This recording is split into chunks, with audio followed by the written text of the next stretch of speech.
Hello दोस्तों, स्वागत है आपका अपने चैनल बिंदास हिस्ट्री में।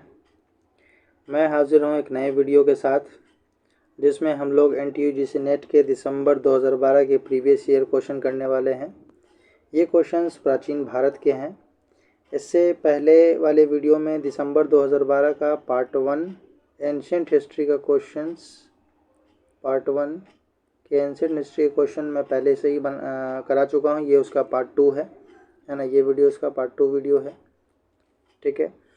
और इससे पहले कंप्लीट प्लेलिस्ट भी बना रखी है जो कि 2011 से शुरू किया है हम लोगों ने, और 2023 तक के जितने भी previous year question UGC net के द्वारा पूछे गए हैं उन क्वेश्चंस को पूरी तरह से डिटेलिंग के साथ इस वीडियो में कराया जा रहा है। और इसकी कंप्लीट प्लेलिस्ट भी बन रही है, अलग अलग, प्राचीन के अलग है, मध्यकालीन के अलग है और आधुनिक की अलग है। तो ये प्राचीन का सेक्शन है जो कि 2011 से लेकर 2023 से कंप्लीट करा दी जाएगी। इसके अलावा इस चैनल पर नोट्स भी उपलब्ध कराए जाएंगे PDF फॉर्मेट में, और क्लास भी शुरू होगी। लेकिन चूँकि प्रीवियस ईयर क्वेश्चन का महत्व UGC नेट के एग्ज़ाम को या इसी तरह के और भी अन्य एग्ज़ामों को भी पास करने में बहुत महत्वपूर्ण होता है, इसलिए हर हाल में प्रीवियस ईयर क्वेश्चन का आकलन हमें करना ही चाहिए, ठीक है। तो आइए शुरू करते हैं आज का पहला सवाल। उससे पहले आप लोग ये है मेरा टेलीग्राम लिंक है ना, ये डिस्क्रिप्शन में दिया रहता है। आप इससे हमारे टेलीग्राम ग्रुप से जुड़ सकते हैं, और ये हमारे चैनल का लिंक है ना। आप इससे भी हमारे चैनल के थ्रू जुड़ सकते हैं और अपनी तैयारी को एक बेहतर मार्गदर्शन दे सकते हैं। तो आइए शुरू करते हैं आज का पहला सवाल। पाकिस्तान में सरस्वती नदी किस नाम से जानी जाती है ना। पाकिस्तान में सरस्वती नदी किस नाम से जानी जाती है। तो पाकिस्तान में जो सरस्वती नदी है ये नारा नाम से भी जानी जाती है, रैनी नाम से भी जानी जाती है, हकरा नाम से भी जानी जाती है, और वहिंदा नाम से भी जानी जाती है ना। तो कुल मिला के इसका जो ऑप्शन होगा सही कूट होगा वो हम लोग देख सकते हैं। ऑप्शन में 1 2 3 4 है, हाँ है। तो इसका सही उत्तर हो जाएगा ऑप्शन नंबर D। और इसके बारे में कुछ और फैक्ट्स को हम लोग जान रहे हैं। प्राचीन आप जब वैदिक ग्रंथ हम लोग पढ़ते हैं तो उसमें सरस्वती नदी का बहुत ही प्रमुख स्थान है। सरस्वती नदी वैदिक ग्रंथों में क्या थी, सबसे, सिंधु घाटी सभ्यता के समय में कौन सी नदी थी, सबसे पवित्र नदी थी, है ना। सबसे पवित्र नदी थी किस सभ्यता में, तो सिंधु घाटी की सभ्यता में, सिंधु सभ्यता में सबसे पवित्र नदी थी, ठीक है। और सरस्वती नदी की पहचान जो है कि घग्गर हड़का नदी के रूप में भी की गई है। सरस्वती नदी की पहचान किस नदी के रूप में की गई है, घग्गर हड़का नदी के रूप में, घग्गर हड़का, घग्गर हड़का नदी के रूप में इसकी पहचान की गई है, ठीक है।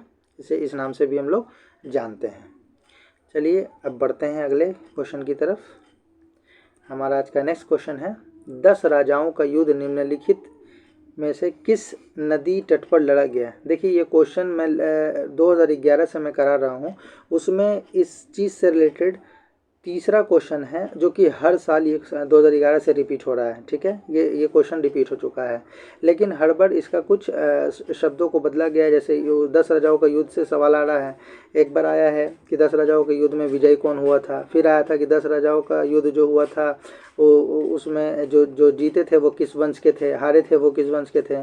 और अब देखिए क्या पूछा जा रहा है कि 10 राजाओं का जो युद्ध लड़ा गया था वो किस नदी तट पर लड़ा गया था। इसी 10 राजाओं के युद्ध को जो है कि हम लोग 10 राज युद्ध के नाम से भी जानते हैं, है ना।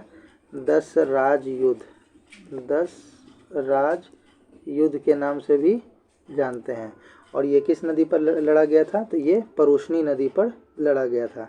परुष्णी नदी का वर्तमान नाम क्या है, आज का वर्तमान नाम क्या है, तो परुष्णी नदी का आज का वर्तमान नाम है रावी नदी, है ना। रावी नदी को ही हम लोग प्राचीन नाम में रावी, ये परुष्णी नाम से हम लोग इसे जानते थे, ठीक है ना। उसके कुछ प्रीवियस ईयर भी मैं आपको रिपीट करा दूं कि दशराज युद्ध जो है ये 10 राजाओं के बीच में लड़ा गया था। ठीक है, इसमें 10 राजाओं द्वारा लड़ा गया था, जिसमें 5 आर्य थे और 5 अनार्य थे। 5 कौन थे? आर्य थे और 5 अनार्य थे, है ना। 5 आर्य थे और 5 अनार्य थे। ठीक है, और इन्हीं 5 आर्य जनों के प्रधान और 5 अनार्य जनों के प्रधान द्वारा ये युद्ध लड़ा गया था, जिसमें कि आर्यों के राजा थे, एक कुल के एक राजा थे आर्यों के, वो राजा थे सुदास, है ना। कौन सा राजा थे? सुदास। इन्हीं सुदास राजा का विजय हुआ था जीत में। और ये किस वंश से संबंधित थे? यानी कि आर्यों के 5 कबीला फेमस थे, तो उसी 5 कबीले में इनका संबंध जो था वो तुर्वसु, है ना, तुर्वसु कुल से संबंधित थे। कुल या कबीला कह सकते हैं। ठीक है, तो आप लोग अपना कॉपी पेन लेके बैठें, ये फैक्ट्स बहुत इंपॉर्टेंट है ना। चलिए बढ़ते हैं नेक्स्ट क्वेश्चन की तरफ। हमारा आज का नेक्स्ट क्वेश्चन है कि विदेह माधव का अपने पुरोहित गौतम राहुगण के साथ पूर्व दिशा की ओर जाने का कथानक निम्नलिखित में से किसमें उल्लेखित है ना। तो विदेह माधव का जो अपने पुरोहित गौतम राहुगण के साथ पूर्व दिशा की ओर जा रहे हैं, ये कथा किसमें दी गई है? ठीक है, तो हमें ये कथा किसमें मिलती है? हमें ये कथा मिलती है शतपथ ब्राह्मण में, है ना। हमें ये कथा किसमें मिलती है? शतपथ ब्राह्मण में। तो उल्लेख हमें किसमें मिलता है?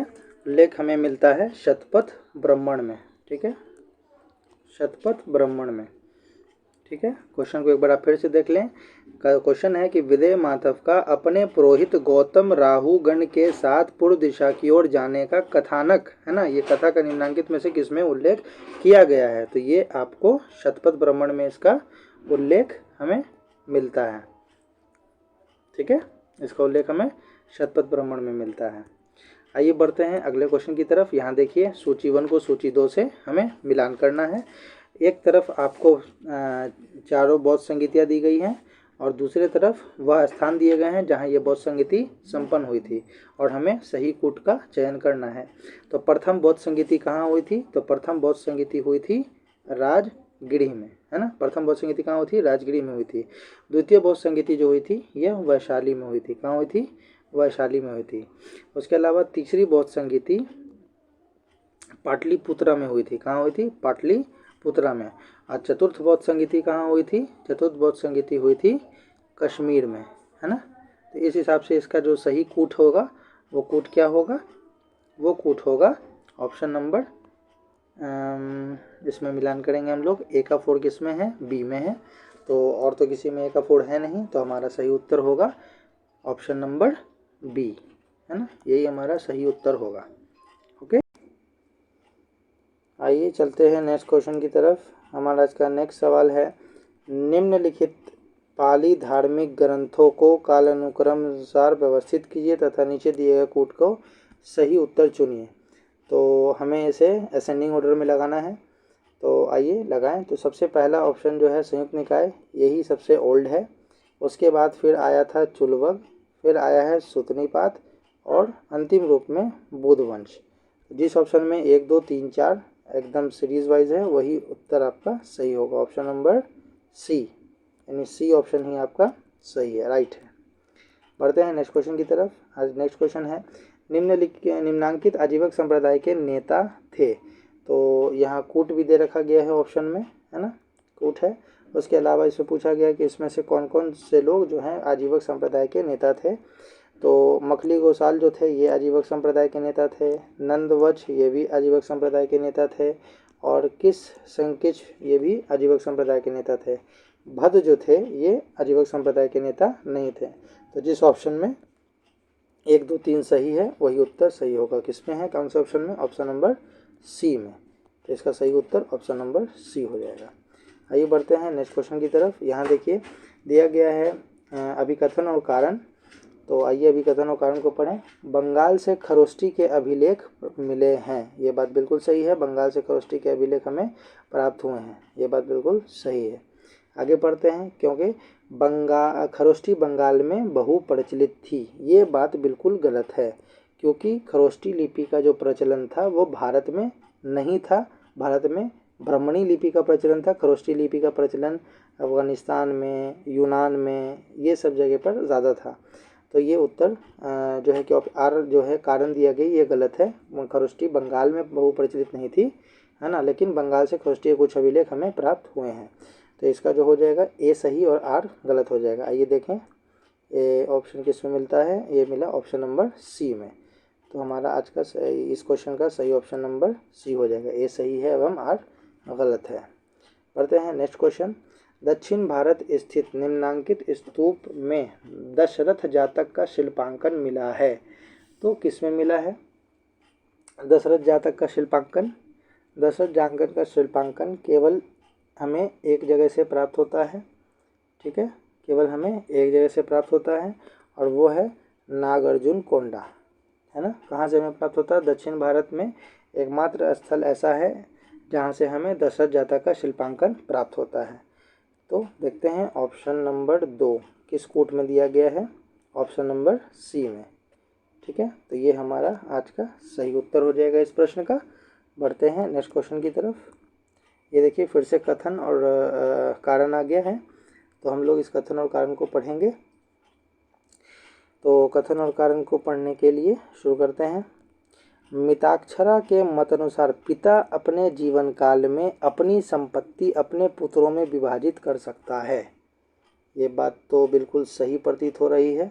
ये बात बिल्कुल सही है कि मिताक्षरा में लिखा गया है ना। यह मिताक्षरा में कहा गया है कि पिता जो है अपने जीवन काल में अपनी संपत्ति और पुत्रों में संपत्ति को जो है कि अपने पुत्रों में विभाजित कर सकता है। उसके अलावा क्योंकि बीच में लगाते हैं, आप लोगों को पता है कि कथन और कारण के बीच में क्योंकि वर्ड जोड़ के उसे पूरा करते हैं। मिताक्षरा ने पुत्र को पैतृक संपत्ति का आनुवांशिक उत्तराधिकारी स्वीकार किया है। ये बात भी बिल्कुल सही है। तो यहाँ पर ऑप्शन नंबर ए और आर दोनों सही हैं और आर ए की सही व्याख्या नहीं है। ठीक है, ऑप्शन सत्य दोनों हैं लेकिन आर ए की सही व्याख्या नहीं है। ठीक है, तो यहाँ इसका ऑप्शन नंबर बी हो जाएगा करेक्ट आंसर। ठीक है, आइए चलते हैं नेक्स्ट क्वेश्चन की तरफ। तो इसका ऑप्शन नंबर बी सही हो गया था। आइए नेक्स्ट क्वेश्चन की तरफ। हमारा आज का नेक्स्ट क्वेश्चन है, इसे भी सूची 1 है और सूची 2 से हमें मिलान करना है। तो आइए मिलान करें। चंद्रगुप्त का संबंध किससे है? तो चंद्रगुप्त का संबंध है पुष्यगुप्त से। किससे है? पुष्यगुप्त से। चंद्रगुप्त का संबंध है पुष्यगुप्त से। ठीक है, स्कंदगुप्त का संबंध किससे है? पर्णदत्त से है। पर्णदत्त से स्कंदगुप्त का संबंध है। रुद्रदामन का संबंध किससे है? सुविशाख से है। और अशोक का संबंध किससे है? तुषार्क से है। ठीक है, तो इसका जो सही कूट होगा और सही कूट हम लोग मिलान करेंगे। ए का क्या है? फोड़। तो जिस ऑप्शन में ए का फोड़ है वही उत्तर हमारा सही होगा। इसमें केवल ऑप्शन नंबर ए का फोड़ सी में दिखता है, तो सी हमारा राइट आंसर। आइए चलते हैं नेक्स्ट क्वेश्चन की तरफ।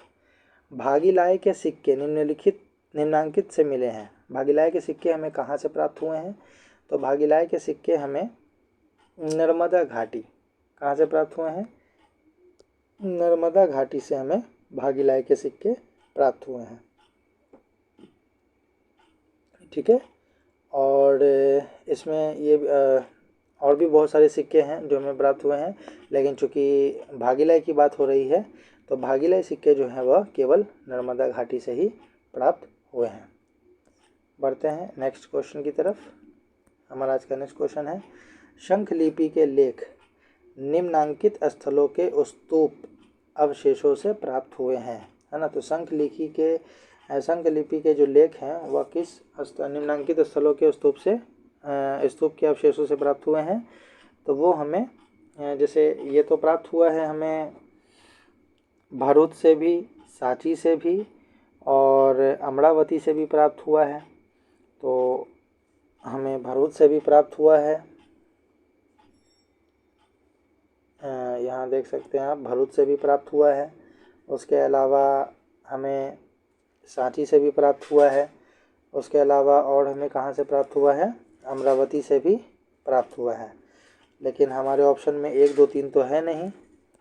तो ऐसे तो NTUGC नेट ने इसे ऑप्शन नंबर बी और ऑप्शन नंबर सी दोनों माना है, तो ऑप्शन नंबर बी भी सही हो सकता है, और बी एंड डी दोनों माना है, बी एंड डी दोनों को माना है।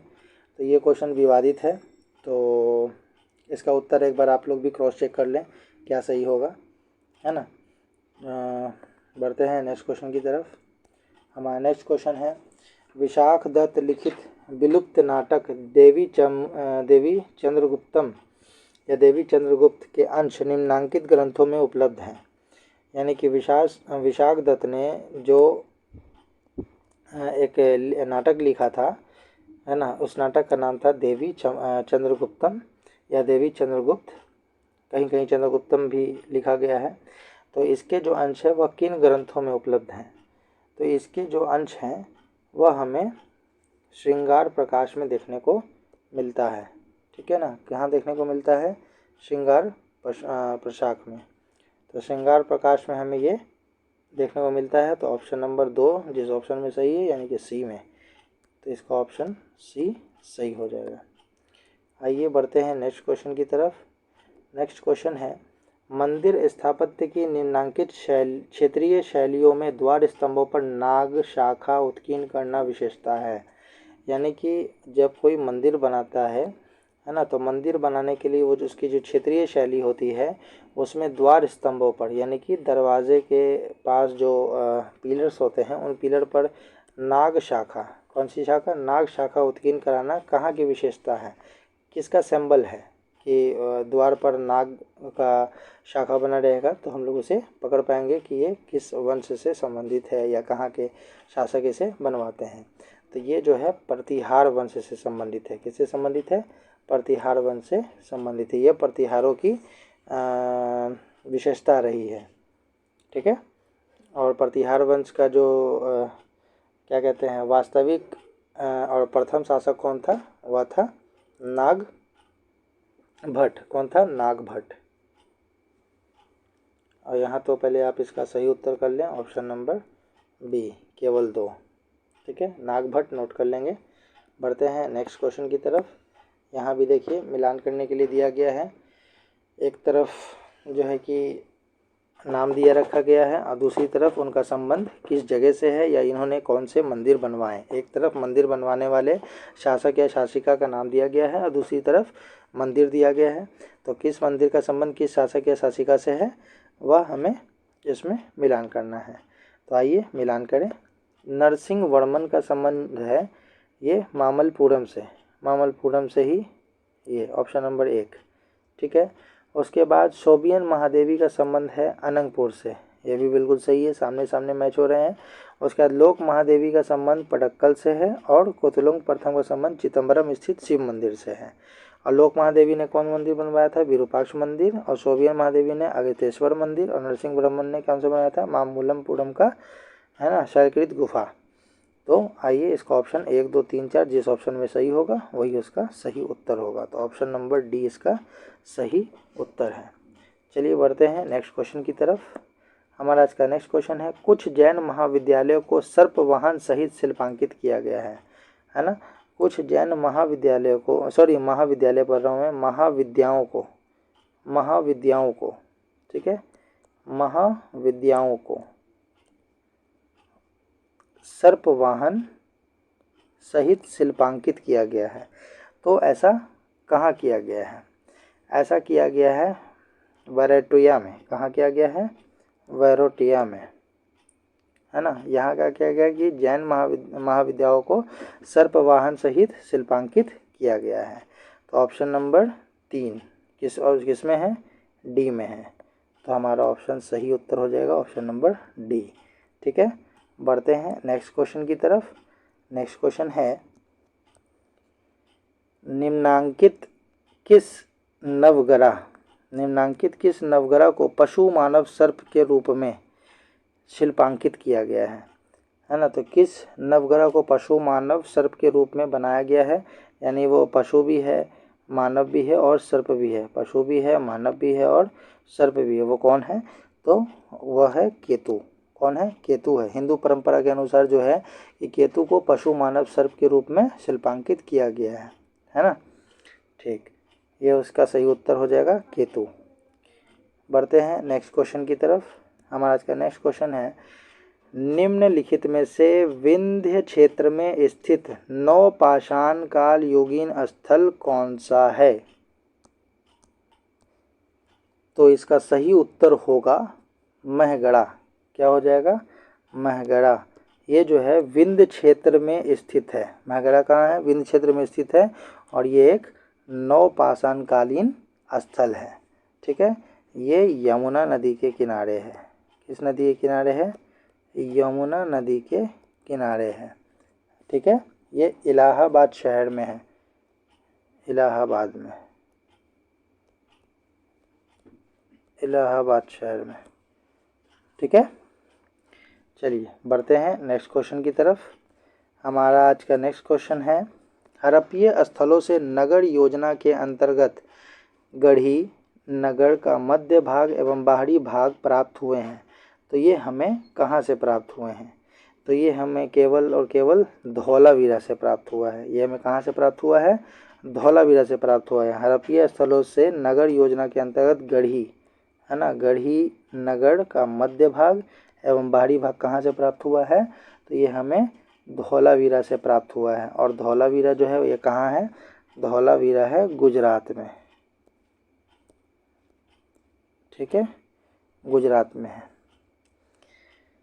तो इसका सही कूट होगा ऑप्शन नंबर 4। ठीक है, ये हुआ यहाँ इसका सही उत्तर।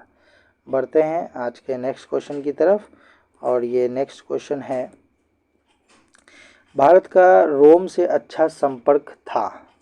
ये बात बिल्कुल सही है, भारत का रोम से अच्छा संबंध था। ठीक है, आगे पढ़ते हैं, क्योंकि रूलेटेड मृदभांड ब्रह्मगिरी, शिशुपालगढ़, तामलुक, अमरावती में प्राप्त हुए हैं। ये बात भी बिल्कुल सही है, लेकिन ये दोनों बात अलग अलग है। बात दोनों ही सही है लेकिन ये दोनों बात अलग अलग है। पहले वाले का दूसरे वाले से कोई रिलेशन हमें देखने को नहीं मिलता। तो यहाँ ऑप्शन नंबर बी सही हो जाएगा, क्योंकि ए और आर दोनों सही हैं लेकिन आर ए की सही व्याख्या नहीं है। ठीक है, तो सही उत्तर हो जाएगा ऑप्शन नंबर बी। बढ़ते हैं आज के नेक्स्ट नेक्स्ट क्वेश्चन है। नेक्स्ट क्वेश्चन है, निम्नांकित किस स्थल पर स्थित स्तूप अवशेषों से अशोक की प्रस्तर पर उद्भृत प्रतिमा प्राप्त हुई है जिस पर उसका नाम उत्कीर्ण है? तो ये हमें कहाँ से प्राप्त हुआ? ये हमें कनगनहल्ली से प्राप्त हुआ है। इसका सही उत्तर होगा कनगनहल्ली। चलिए नेक्स्ट क्वेश्चन की तरफ। हमारा आज का नेक्स्ट क्वेश्चन है, महाभारत में वर्णित स्थलों की पहचान निम्नलिखित में से किस स्थल से की जा सकती है? इसका सही उत्तर होगा चित्रित धूसर मृदभांड से। यानी कि महाभारत के समय के जो भी पात्र हमें मिले हैं वो चित्रित धूसर मृदभांड मिले हैं और चित्रित धूसर मृदभांड से ही महाभारत में वर्णित स्थलों की पहचान संभव हो पाई है। तो ये इस सेशन का लास्ट क्वेश्चन था। आपको ये सेशन कैसा लगा वो हमें कमेंट में बताएं और चैनल पे बने रहें इस तरह के इंटरेस्टिंग और यूजीसी नेट के previous year questions, detailing questions के लिए, और हमारे चैनल को सब्सक्राइब करें। Thank you.